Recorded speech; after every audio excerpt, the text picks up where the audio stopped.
So we signed up for tails. This is what they sent us. It's apparently enough for about 4 weeks. And the ingredients, they're not on the bag, but they are down here in very small writing. And they're not particularly impressive. The first ingredient is maize. Now, really, you don't want to see any grain as your first ingredient. The next ingredient is chicken. It does give a percentage, 26%. We've got chicken offal, chicken meal, chicken fat, and chicken gravy. Does not give the individual percentages of that. Now, chicken gravy is more or less water. So it's very difficult to know, although the total chicken, including the gravy, is 26%, it's very difficult to know exactly how much chicken is in here, because if the chicken gravy is a large proportion of that, then you're talking about much less offal and meal. It also includes unspecified poultry, so that could be any form of poultry. It is more specific than meat, but ideally you'd like each animal source named. Oh, and then to make things even worse, they've got just meat and bone meal, which doesn't specify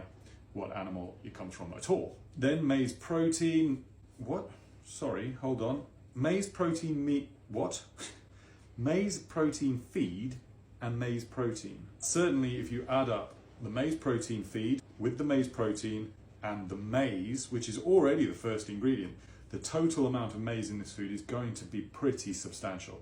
None of them come with a percentage, so it's impossible to know how substantial, but it's definitely, by a long way, the biggest part of this food is maize. Then a whole series of fairly unexciting ingredients. There is added salt, which is a bit disappointing. It looks like it's naturally preserved, which is good, but Tails would like you to think that they create a whole new food for you, right? Freshly blended to order, so specific to your dog. But it is important to realize that what they really have is about, I'm not sure of the exact number, but it's around 24 different formulas, which they then mix to your specification. So if you have a breed or a dog that needs higher calorie requirements, then they will put in more of a calorie dense formula in that mix. So yes, you are getting a tailored blend, but it's important to realize that they don't formulate the individual food for your dog in quite the way that you might imagine. We score Tails on the site at 55%, so very sort of a middle of the road dry food. But despite the sort of average score, it does come in fairly expensive, $122 per day to feed an average 14 kilo adult dog.